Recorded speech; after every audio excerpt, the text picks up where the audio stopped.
Olá, seja bem-vindo a mais uma videoaula. O assunto de hoje é aquele que interessa a todo mundo. Vamos falar sobre radioatividade. Vamos falar um pouquinho aí sobre a radioatividade, os principais aspectos, umas coisas curiosas aí, você vai gostar. Bom, radioatividade, nós sabemos que existem diversas substâncias aí que são radioativas. A gente não precisa ficar assustado com a radioatividade, porque ela faz parte da nossa vida. Quando ela é mínima, quando a atividade ali, ela é pequeniníssima, bem pequena, não tem problema nenhum, não faz mal. Mas se você for lá para Marte, por exemplo, lá a radioatividade é imensa, então lá faria mal. Mas nós estamos aqui na Terra, estamos tranquilos, não há perigo nenhum, a não ser que mandem uma bomba atômica para tua casa, mas aí é outro assunto. Radioatividade, o próprio nome já diz, atividade do rádio. O rádio é um elemento radioativo, ok? E os elementos que, assim como o rádio, possuem uma atividade ali, emanando energia e algumas partículas, que a gente vai conhecer já já, são chamados de elementos radioativos, pois possuem a atividade que o rádio também possui, ok? Bom, para começar, por que um átomo é radioativo? O que faz um átomo ser radioativo? Será que um dia ele parou na vida e falou, eu quero ser radioativo porque eu cansei dessa vida normal que eu levo? Na verdade, um átomo ele é radioativo quando ele tem excesso de prótons no núcleo, tá? Lembra aquela história, O núcleo pequenininho, lotado de partículas positivas. Quanto mais partículas positivas, maior tem que ser a energia para manter eles lá. E aí o que acontece? Chega uma hora que não consegue e acaba então liberando radioatividade. Mas também pode um elemento ser radioativo se ele tiver uma quantidade muito grande de nêutrons. Sim, de nêutrons também. Tá bom? Então, existem esses dois casos que levariam um átomo a ser radioativo. Excesso de quantidade de prótons, excesso da quantidade de nêutrons, ok? E como que os átomos fazem para resolver isso? De alguma forma eles têm que resolver, porque eles querem ter um conteúdo energético muito grande? Não, eles querem se estabilizar. E como que ele vai fazer para se estabilizar? Ele vai começar a emitir radiação. Tá? E essa emissão de radiação vai acontecer da seguinte forma. Tá? Primeiro, se o cara tiver ali uma quantidade muito grande de prótons, tá? Ele vai liberar a partícula alfa. Aquela mesma que Rutherford fez uso para o experimento dele, bombardeando lá a plaquinha de ouro. Tá? Então você vai ter a partícula alfa. O que é partícula alfa? Vamos dar uma olhadinha aqui. Então, a partícula alfa, tá? Simbolizada dessa maneira aqui, ela na verdade é a emissão de 2 prótons e 2 nêutrons do núcleo. Tá? Então você tem lá um átomo, ok? Esse átomo tem uma quantidade de prótons muito elevada. Para ele poder minimizar isso, ele vai então liberar a partícula alfa. Como eu disse, partícula alfa, ela é 2 prótons, 2 nêutrons. A gente costuma falar que a partícula alfa é o núcleo do átomo de hélio, porque o núcleo do átomo de hélio é exatamente o quê? 2 prótons, 2 nêutrons. E como que a gente simboliza isso? Se eu estou liberando lá 2 prótons e 2 nêutrons, então meu número de massa vai ser 4. Lembra que o número de massa, soma de prótons mais nêutrons. 2 prótons mais 2 nêutrons, 4. Ok? Como eu estou liberando 2 prótons, aqui embaixo eu vou colocar 2, como se fosse o número atômico dessa partícula. Porque é 2 prótons, número atômico igual ao número de prótons, tá ok? Então, olha só, essa é a carinha da partícula alfa. É uma partícula com carga positiva. Por quê? Por causa dos prótons. Os nêutrons são nêutrons, não tem carga. Então, como a gente tem próton ali positivo, essa partícula aqui, ela tem carguinha positiva. Dessa forma, um átomo ali, ele consegue minimizar isso, Então, ele libera essa partícula, perde ali uns prótons e consegue ficar tranquilo. Okay? Ele consegue minimizar um pouquinho, pelo menos, essa quantidade excessiva de prótons que ele tinha no núcleo. Tá?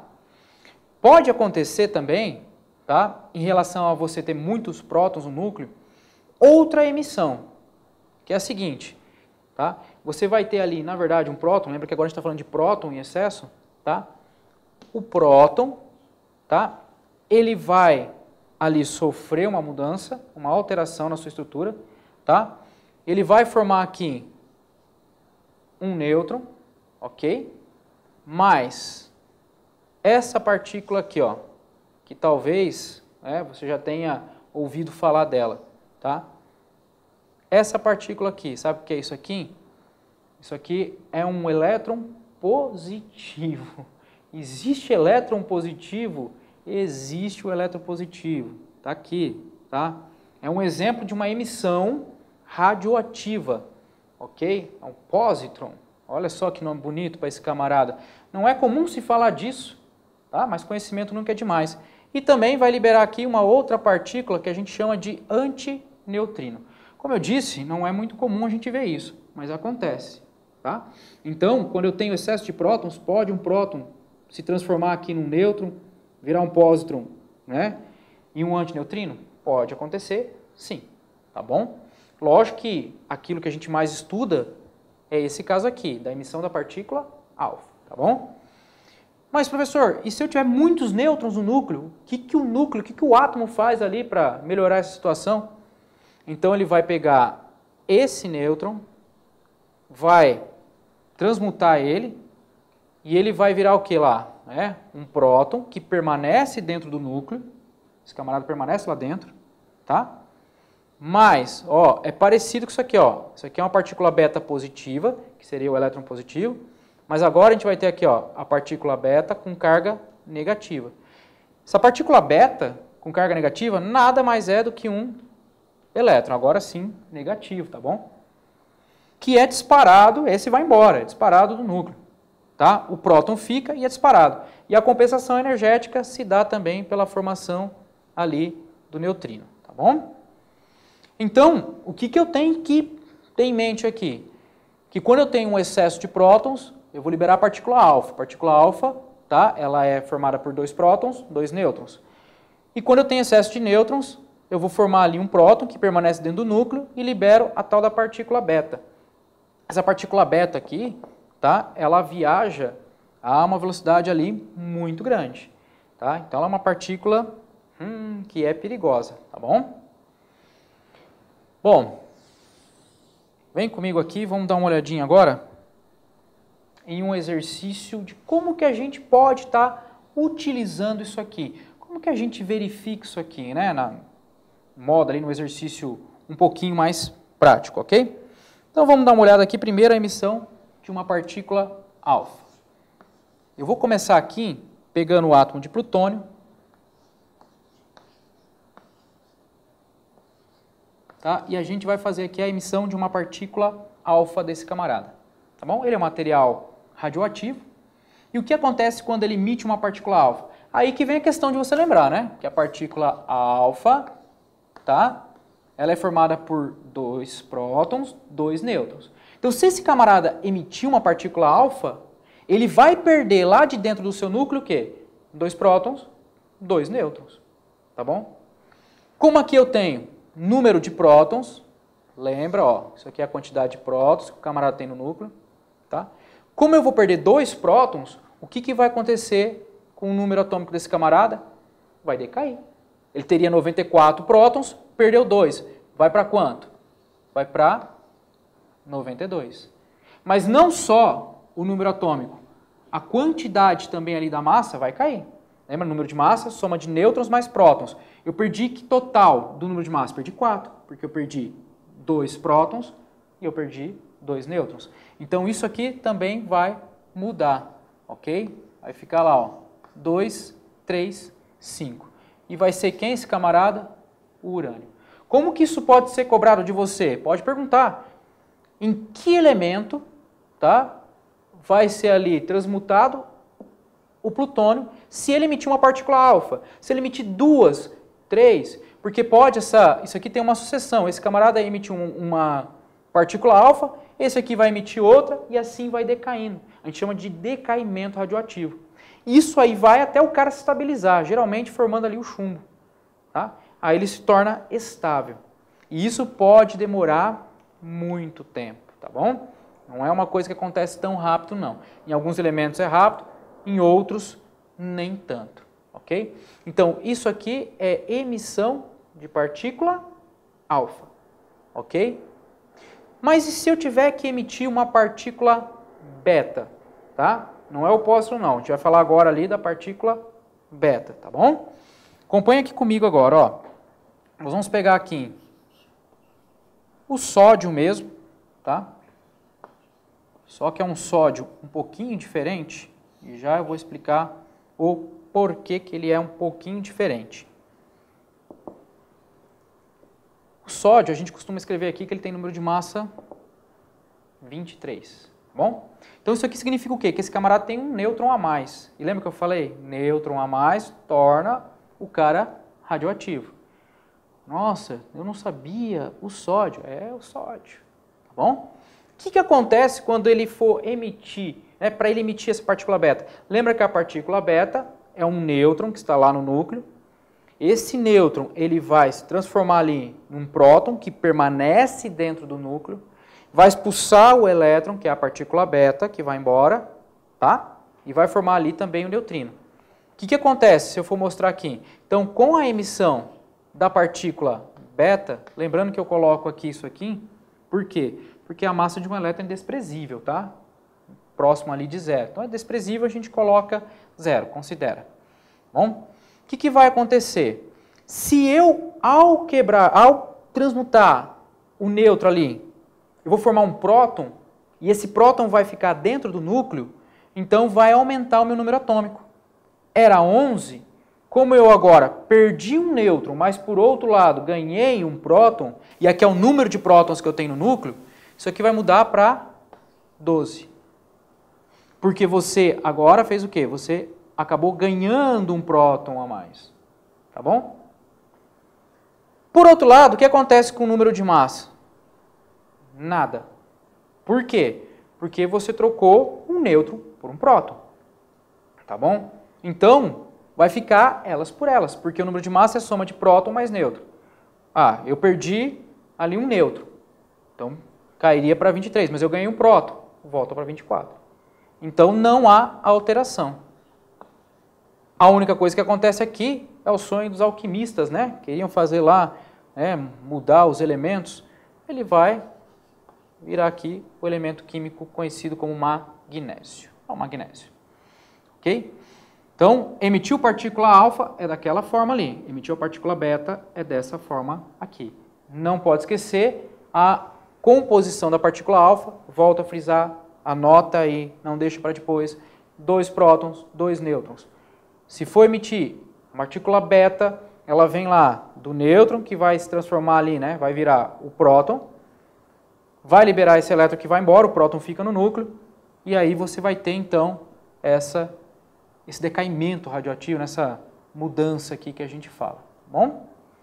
Então, dessa forma aqui, a gente tem o famoso decaimento, as mudanças que ocorrem nos átomos quando eles têm excesso de prótons ou nêutrons. Tá bom? Então, isso é o que tornou esses camaradas radioativos. Beleza? Então, vamos lá. Mais um assunto aqui para a gente trabalhar. Já ouviu falar de meia-vida? O que é a meia-vida?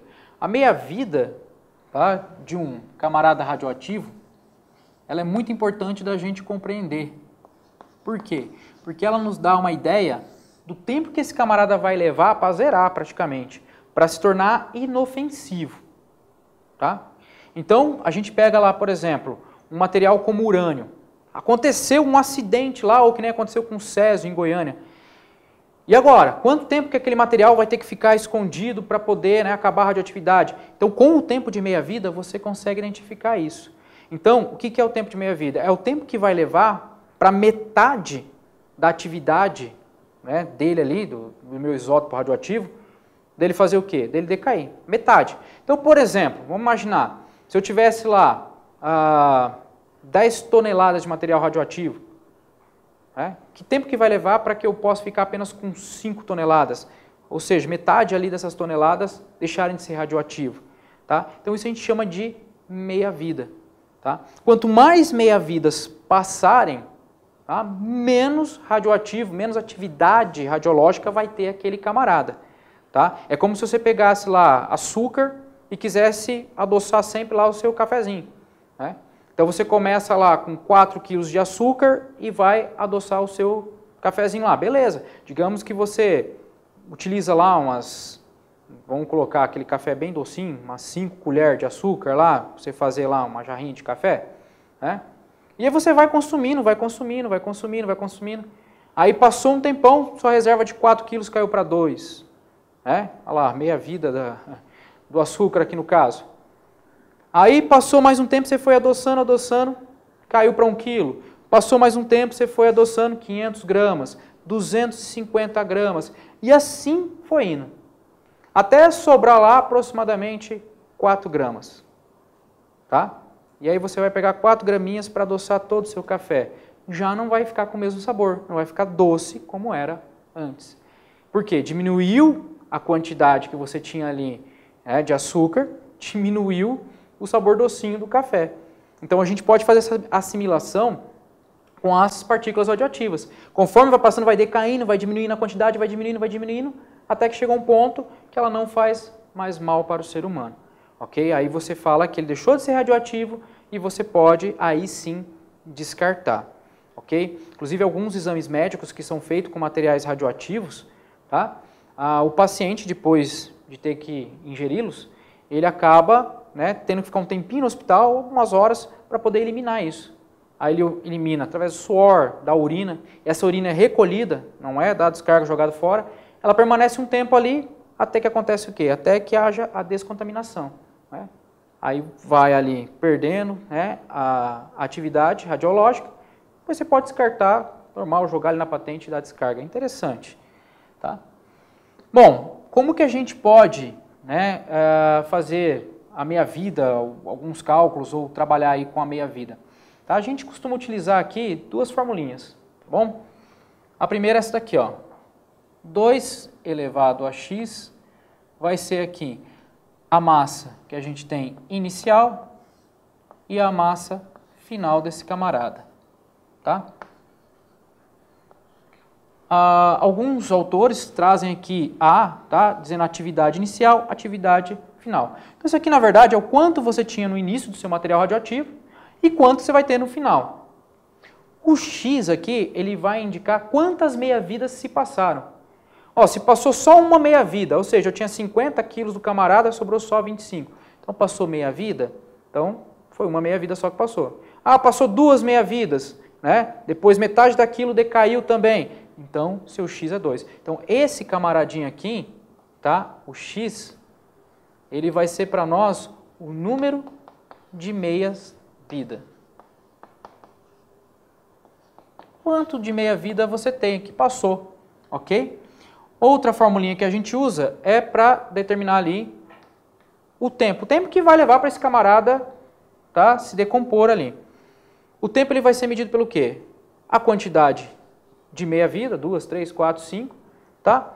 E o que a gente chama aqui de P, que é o tempo de meia-vida do camarada. Por exemplo, vamos imaginar que um isótopo radioativo leva 30 anos para perder metade da sua atividade, tá? Radiológica ali.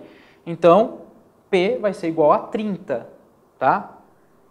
Ok? Então, nós temos aqui que P é a meia-vida do camarada.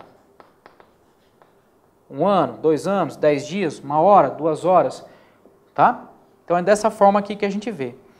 Tem um exercício muito bacana, mas que acaba deixando uma dúvida, né? Você fala assim, nossa, como que eu vou resolver isso? E aí você para pensar, começa ali, poxa vida, às vezes não sai de lugar nenhum, mas ele é um exercício bem tranquilo, tá? E eu quero resolver ele com você. Vem comigo aqui, ó. Vamos lá? A gente vai imaginar a seguinte situação.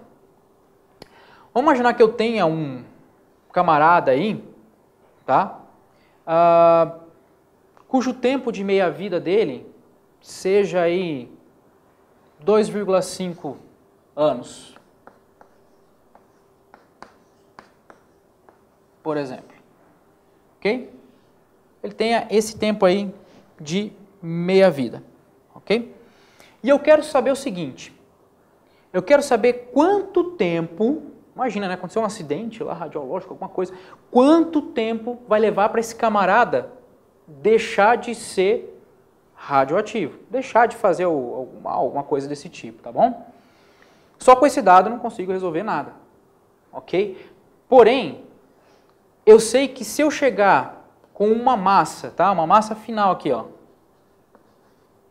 tá? Que seja 6,25% da minha massa inicial, ele já vai deixar de ser radioativo. Então o exercício ele te fornece esses dados. Ele te fala, né, te dá ali o período de meia-vida. Então a cada 12,5 anos esse camaradinho ele vai, né, se decompondo ali, vai mudando, vai se transmutando e ele vai se transformando em outros elementos até perder a capacidade de emissão de partículas radioativas. Aí tá beleza, pode descartar. Para que isso aconteça, ele tem que atingir uma massa final que é 6,25%, tá, da massa inicial. Aí você fala, pronto, acabou. Como que eu vou resolver esse negócio? Você vai partir da seguinte premissa. Imagina que no início, a massa inicial minha é 100%. O que eu tenho? Eu tenho tudo. Tem todo o meu material radioativo lá que eu estou precisando descartar, 100%. Tá bom? Passou 12,5 anos, tá? A hora que passou lá 12,5 anos, isso aqui vai ter decaído para quanto? Vai ter decaído para 50%. Ok? Metade. Passou mais 12,5 anos. Para quanto que vai ter decaído? Metade ali, não é? 25%. 25% é o que ele pediu? Não. Continuar. Passou-se mais 12,5 anos. Para quanto que decaiu? Metade dali. 12,5%. Não confunda, tá? Uma coisa com a outra aqui. Não deu ainda. Então vai ter que passar mais uma meia-vida. Passou mais 12,5 anos. Vai chegar agora ao quê? Até que enfim, ao nosso 6,25%. Então, para ela sair da quantidade total que ela tinha e chegar a 6,25%, que é o nosso alvo, quantas meia-vidas que levou aqui, ó? Tá? Então vamos ver, ó, levou 1, 2, 3, 4 meia-vidas, ok? Então ele teve 4 meia-vidas para sair do total que eu tinha ao 6,25. O que eu faço agora? Eu quero saber o tempo que levou. O tempo vai ser o número de meia-vidas multiplicado pela minha meia-vida. Agora ficou fácil, ó. O tempo, quantidade de meia-vidas, vimos aqui que foi 4. 4, que multiplica a minha meia-vida, que é 12,5 anos. Nós vamos chegar, então, que o tempo total para que a massa saia de 100 e caia ali, né, 100% da atividade radiológica, caia para 6,25%, um total de 50 anos. Então, em 50 anos, nós vamos ter apenas 6,25% da atividade óptica inicial. Então, um valor baixo, provavelmente esse material já pode ser utilizado ali para descarte. Então você vê que um exercício que aparentemente não tinha dado nenhum e você fica preocupado de onde partir, partimos aqui, tendo a ideia de que você tem 100% do seu material radioativo. Com o passar do tempo, vai decaindo até chegar. Falou de porcentagem? Utilize esse método, você vai acertar com certeza o exercício. Essa foi a aula, né? Um pouquinho aí sobre a questão da radioatividade, uma matéria fantástica de se estudar. Nós não devemos ter medo de radioatividade, tá? Lembre-se que às vezes você pode pegar um alimento e está escrito lá, alimento irradiado. Ah, eu não vou comer esse negócio. Não. Radiação, ela também é para o bem, ok? Um alimento que é irradiado ali, ele não fica com partículas radioativas, apenas mata os micro-organismos que tem ali, fazendo com que o alimento dure mais, tá? mas ele não se torna radioativo. A radioatividade também é algo para o bem, não é algo só que foi utilizado para mal, como as bombas atômicas aí, que foram jogadas em Hiroshima e Nagasaki, por exemplo. Então, lembre-se disso, radioatividade também é algo para o bem. Espero que vocês tenham gostado dessa aula. Prazer estar com vocês de novo. Aguardo vocês aí na próxima videoaula. Um abração.